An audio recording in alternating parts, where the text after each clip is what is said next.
Hi and welcome to the video. This is my top 10 favourite horror films, and we'll start it off with number... What are you doing? This is my show, not yours. This is my top 10.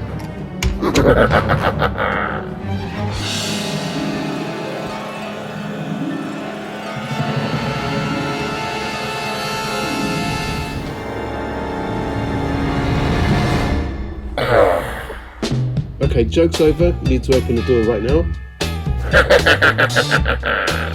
What are you doing? Welcome to my top 10 favorite Halloween films. In at number 10, Ghostbusters.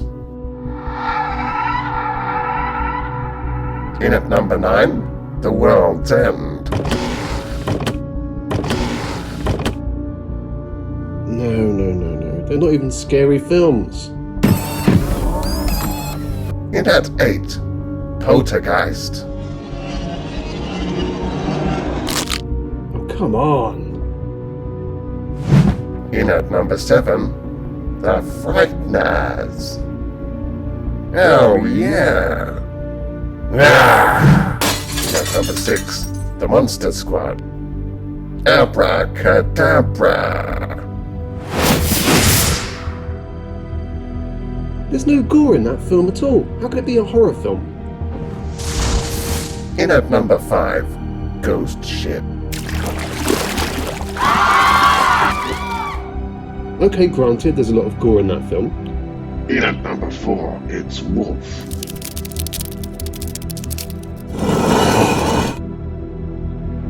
That's not even a top 10. In at number 3, Monkey Shines.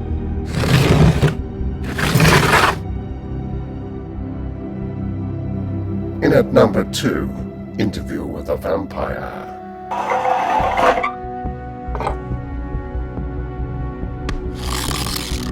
Okay, I'm opening the door now. That's enough of this. In at number 1, Dracula.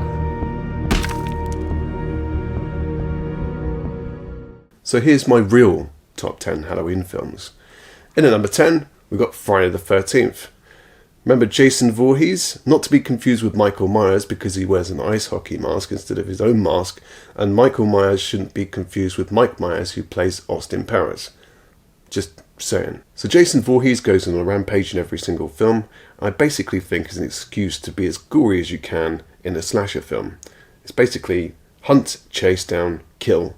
If you like that kind of thing, this will be your sort of thing too. Now back in the 80s, there was no escaping Freddy Krueger, so in at number 9 is A Nightmare on Elm Street.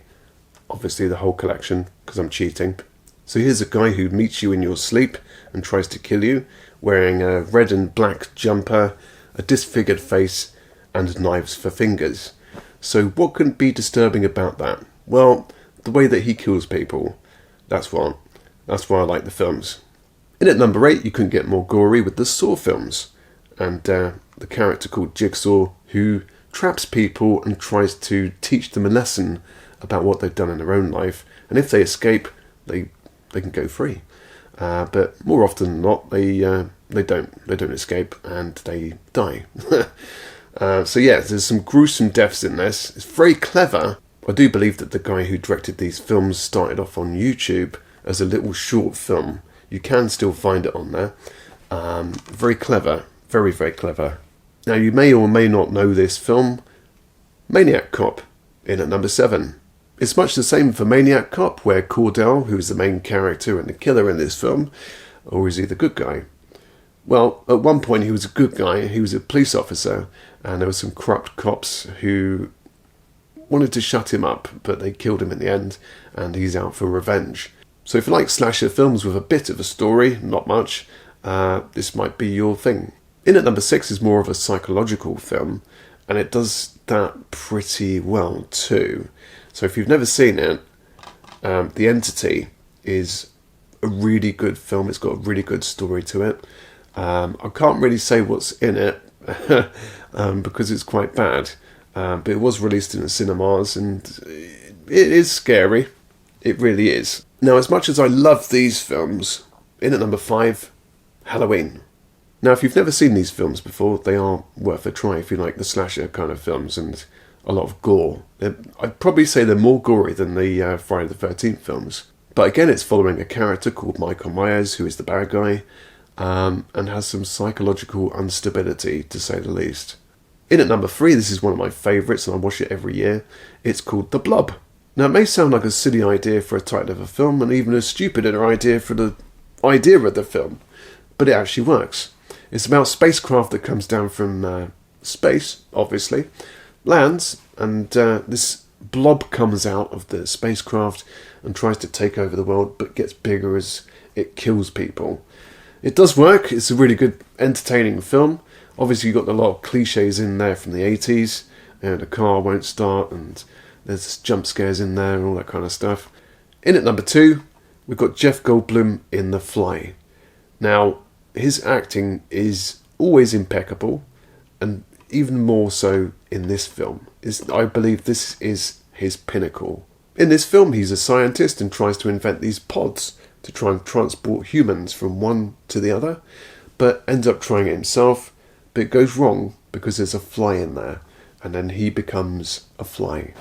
So the metamorphosis and the character acting of Goldblum really goes far in this film. It really does.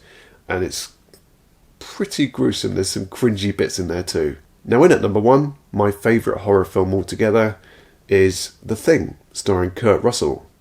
So it all starts off in the Antarctic, where there's a lot of scientific stuff going on with a lot of scientists, and a spacecraft lands with an alien in it.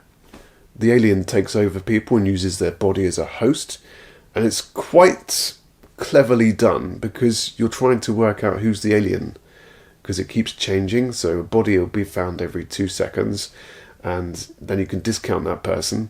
And then there's a part where they try to discover who is the alien, and it always makes me jump. Really good film, really good effects in it, and that's my favourite horror film. So I'd like to know what your favourite horror film is. What scares you the most? Let me know in the comments, and I'll see you next time. Thanks for watching.